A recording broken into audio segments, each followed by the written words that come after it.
Beleza.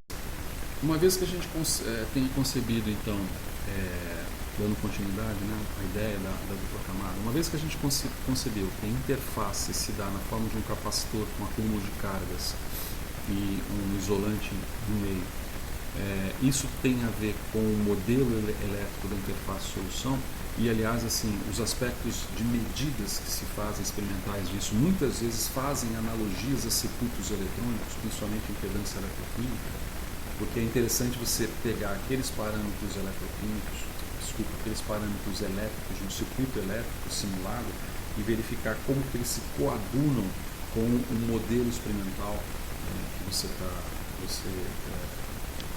no qual você está inserido, no qual está se envolvido. E a gente viu que isso se dá na forma de uma dupla camada elétrica que envolve um determinado campo elétrico e que envolve, como a gente viu aqui também, que envolve processos de difusão do analítico próximo à região de superfície do eletrodo, não necessariamente na região, mas pode ser próximo, né? E que podem acontecer esses fenômenos de oxirredução. Pois bem, então está na hora da gente ver esses modelos propriamente ditos e, nossa, eu não salvei esse negócio aqui, deixa eu ver aqui. Vamos salvar isso aqui então como sendo CDR, sei lá, CDR. Bem, aí eu já exporto o bichinho aqui também, exporto com CDR, tá, para não fazer bobagem. E agora a gente abre um outro quadro aqui, rapidinho para explicar esses caminhos aqui, ó, dupla camada, esse aqui, ó. Beleza? Esse aqui é meu quadro.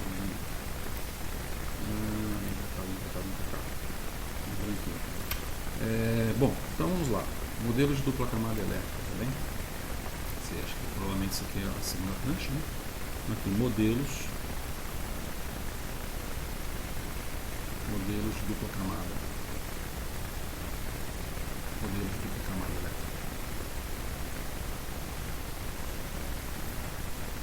Pá, pipi, bem bonitinho assim, lá pra cima. Bom, o modelo básico de dupla camada elétrica, ele parte do pressuposto que você tem uma superfície de eletrodo aqui, certo? Essa aqui é a superfície do eletrodo. Você tem então a superfície do eletrodo. Nessa superfície do eletrodo você aplica um determinado potencial. Vamos dizer que esse potencial então que seja um potencial negativo na superfície do eletrodo. E isso fará com que você tenha a atração de íons de sinais contrários e podem ficar absorvidos à superfície do eletrodo muito próximos a ele, certo? E outros íons que ficam, deixa eu apresentar esses carinhos de outro jeito. E outros íons que ficam mais contidos na solução e difundidos na solução, né, em torno da solução. Esse seria, por assim dizer, o modelo mais simples. Tá? Esse modelo mais simples foi desenvolvido por um eletroquímico, um pioneiro da eletroquímica, esqueci o primeiro nome dele, Helmholtz. Helmholtz, que inclusive é o mesmo da equação de Gibbs, Helmholtz, né? E ele foi um dos pioneiros eletroquímicos do século XIX, e é o modelo de dupla camada de Helmholtz. Esse modelo de dupla camada, ele parte do pressuposto que você tem, eu acho que não vou representar desse jeito, você tem aqui uma próximo aos íons que estão juntos à absorção, você tem uma sigla, eles costumam colocar essa sigla aqui, bem interessante, chamada IHP, e quando você termina, vamos dizer, a faixa desses íons, você tem a chamada OHP. HP não é de Wheeler Packard, o Packard é ótimo, mas não é esse o caso. Então aqui você tem algumas particularidades desse modelo, é que I e O significam inner, que é interno, e outer, que é externo. H é Helmholtz, P é plane. Então a gente está falando do plano interno ou camada interna de Helmholtz e plano externo ou camada externa de Helmholtz, tá? Então essa é uma definiçãozinha bem rapidinho. Uma característica é que se a gente observar a distribuição de uma distância qualquer aqui, certo?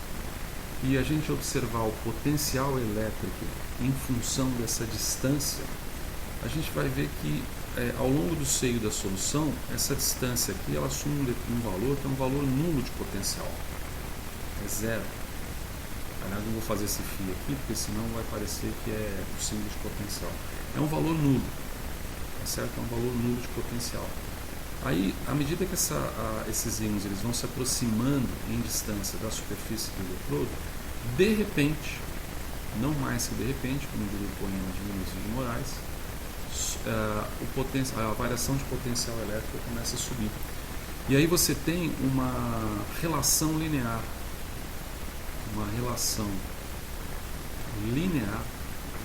de potencial entre a distância D e o potencial elétrico nessa dupla camada. Tá certo? Essa relação ela vamos dizer assim, absolutamente tudo ou nada, né? É uma relação de tudo ou nada. Só que é um modelo bem empregado, é um modelo qualitativo experimental.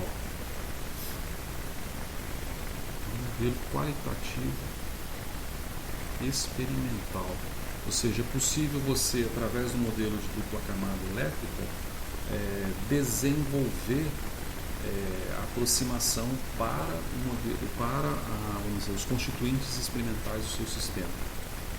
Certo? Bom, deixa eu ver aqui. Assim, ele também prevê que você tenha alguns desses íons hidratados com água. Então, se isso aqui é negativo, eu boto um oxigênio aqui e eu vou ter água aqui, né? Então ele prevê a hidratação parcial ou não. Esse aqui é negativo, então vai inverter minha molécula de água, né? Se seguir inverter minha molécula de água vai ser... não, é a mesma coisa. A molécula de água vai ser aqui. Aqui que a molécula de água vai ser assim, né? A gente vai representar isso aqui como sendo H2O. Ele prevê que você tenha também íons solvatados e íons parcialmente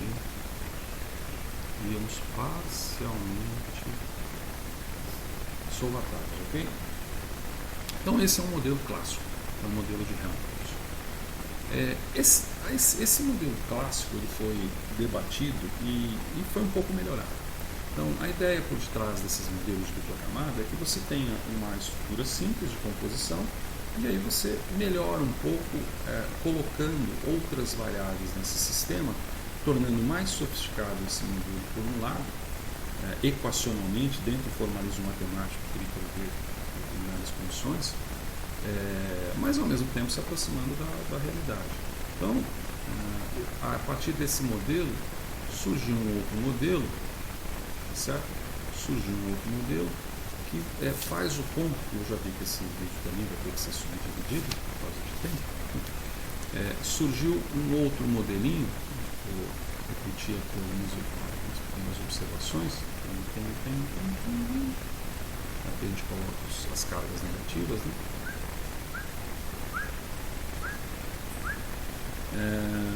Que também prevê que você tenha aqui próximo, você tenha cargas positivas, né, próximo da estrutura do eletrodo, mas já não se define tanto esses planos internos e externos de Helmholtz. Ele já passa do pressuposto que se você tem uma camada de íons aqui, ó, positivos, provavelmente você vai ter próximo desses íons positivos uma outra camada de íons negativos.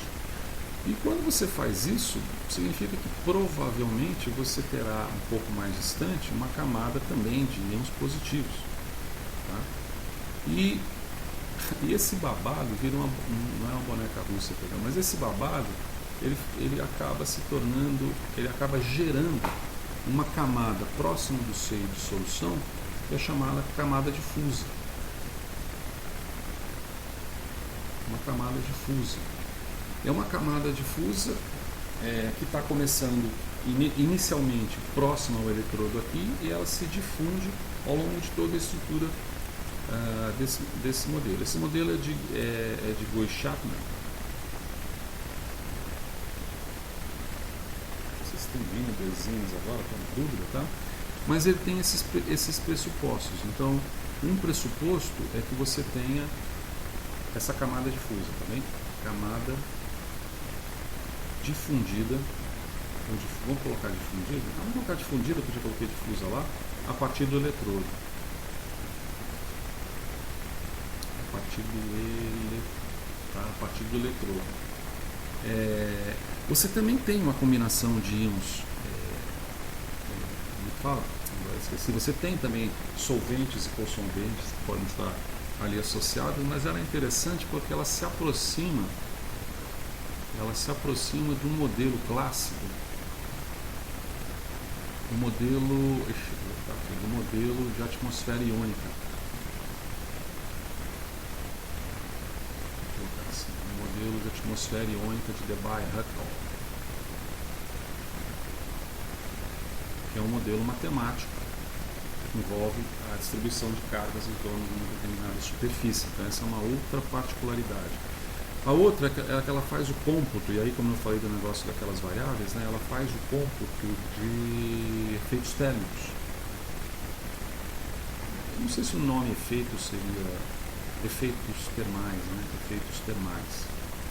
E ela faz o cômputo também da atividade química, atividade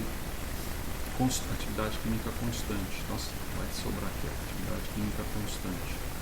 Então são alguns pressupostos, o formalismo se torna um pouco mais sofisticado, mas também permite uma aproximação, deixa eu apagar aqui, também permite uma aproximação maior com o quadro real, tá certo? Nesse modelo. Quando a gente observa a distribuição de cargas desse modelo, então você tem aqui o D que eu coloquei ali, né? D e aqui ΔE, aqui a distribuição de cargas, você não tem um registro linear do potencial de cargas. Logo no seio da solução, essa carga ela começa zerada, depois ela já vai admitir um determinado valor, e à medida que a gente se aproxima do eletrodo, esse valor só tende a subir, tá? Ele só vai subindo. Você tem uma espécie de distribuição exponencial dessas cargas, tá certo? Distribuição ligeiramente exponencial dessas cargas. Se a gente sofistica um pouco mais esse modelo, você tem um modelinho. Vamos repetir aqui a mesma representação, né? A gente coloca aqui as cargas negativas aqui, assim, as cargas negativas aqui a gente coloca as cargas positivas aqui, próximos ao eletrodo, mais hidratadas, outras não hidratadas. E aí você coloca agora algumas cargas um pouco mais distantes para cá, só que não necessariamente num processo difuso. Até que existe essa distribuição, essa camada difusa, mas ela é misturada e todo esse processo é operacionalizado também com solventes. Negativo, positivo, oxigênio. Com solventes. Esse modelo tem algumas características interessantes, e uma delas é que ele volta a definir, por exemplo, um determinado momento aqui em que você gera a chamada, o plano ou camada externa de Helmholtz. Não insere propriamente a camada interna, mas ele define essa camada externa de Helmholtz. E ele define para cá também que você tem então a camada difusa. Para cá você define então uma camada difusa. Então veja que a diferença do modelo, esse modelo é chamado modelo externo, né? Esse aqui é o modelo externo.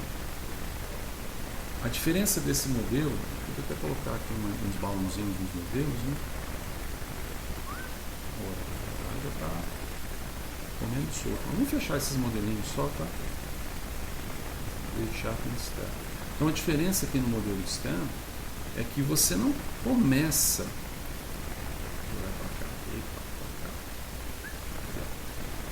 a camada difusa não começa no eletrodo, tá? A camada difusa não inicia no eletrodo. Ela inicia um pouco mais para frente do eletrodo após a camada ou plano externo de Helmholtz.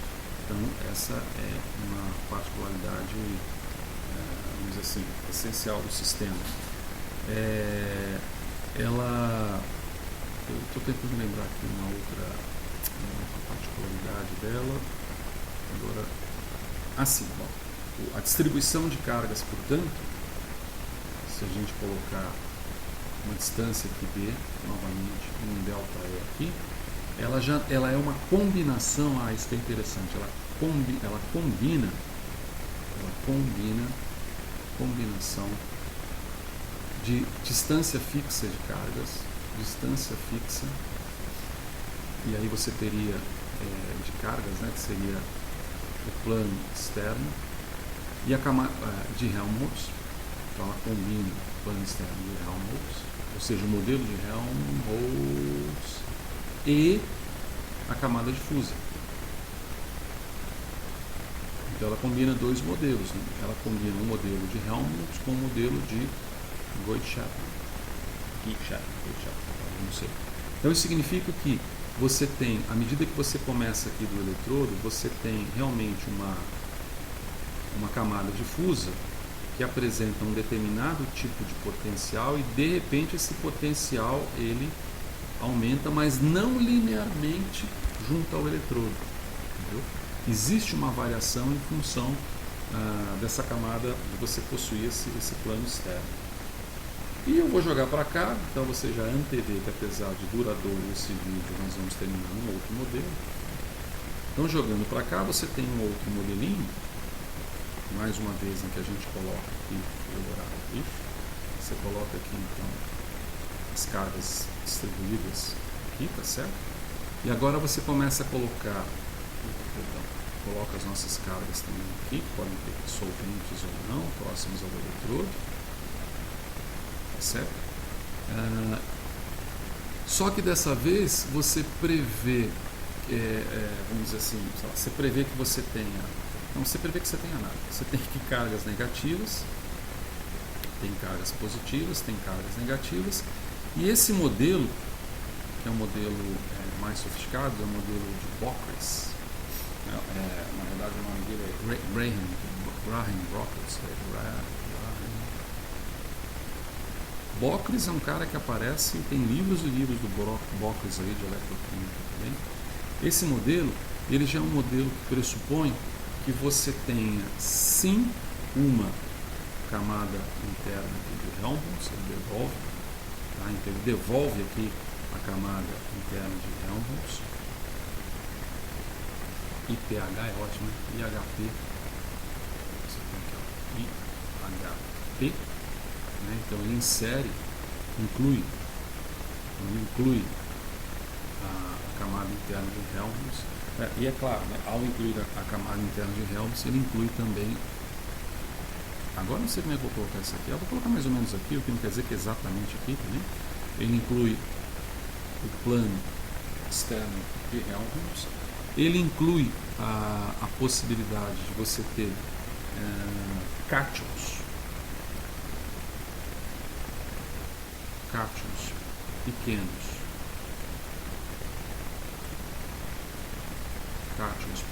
solvatados, e ânions, vou colocar grandes, né, já que eu coloquei pequenos, não é muito bom, mas enfim, grandes, não solvatados, ok? Então é como se tivesse positivo, você tem as moléculas de água aqui, né, de água aqui, e os ânions eles não são solvatados. E é claro que ele também implica, né, obviamente, em algum lugar aqui, ele implica também a camada difusa, certo? Então, são aspectos principais desses modelos. Claro que cada um tem suas particularidades muito mais intensas, vamos dizer assim, em termos de descrição, mas são modelos em que você só sofistica a partir de um modelo simples, que é o modelo de Helmholtz, que é usado até hoje, que está em livro, está em publicação científica recente também, como modelo, quando você está fazendo um experimento de voltametria, quer fazer um tipo de comparação, como está falando aqui, um desenho qualitativo, um modelo qualitativo experimental, você se refere muito ao modelo de Helmholtz, Mas o que a gente quis ilustrar é que você tem uma sofisticação desses modelos que vão incluindo outros parâmetros ou vão incluindo estruturas um pouco mais complexas para modelos que possam abarcar e revisitam os modelos anteriores, inclusive, né? Revisitam os modelos anteriores para incluir e selecionar, filtrar e tornar mais sofisticado o modelo final. Por uma ilustração retirada também de uns vídeos que eu coloquei para vocês, esse aqui é outra microeletrônica. Esse aqui seria a interface, uma configuração final de interface, partindo de alguns desses pressupostos conjuntos. Então, em que na verdade você tem, você tem, não, é só essa cor aqui. Então veja que você tem o IHP aqui, né, interno, que ele faz frente junto muito próximo à superfície aqui, né, muito próximo à superfície. Tem o OHP externo, que é um pouco distante da superfície, mas fazendo contato com ela, distante, por exemplo, da chamada camada difusa que tem aqui, né? A camada difusa que está mais próxima do bulk. Não é o bulk, não é o seio da solução, mas ela se aproxima do seio da solução. Você tem cátions dessolvatados, cátions solvatados, moléculas de solvente que são adsorvidas, que você até tem mencionado aqui no modelo. O modelo de Helmholtz já prevê a molécula de água, né? Molécula solvente dissolvente adsorvida e não dissolvida, de maneira que você tem aí um quadro mais ou menos geral para a gente poder discutir a partir de agora o que acontece quando se aplica, por exemplo, um potencial elétrico no eletrodo, quer positivo, quer negativo, como que essa estrutura ela se modula. Porque é graças à presença dessa interface de dupla camada que você vai gerar o que se chama de corrente não faradaica, certo? Essa corrente não faradaica. Cara, isso merece um vídeo à parte para a gente falar rapidinho sobre essa distinção da corrente faradaica para a corrente não faradaica. Vou fazer isso aqui agora, vou encerrar essa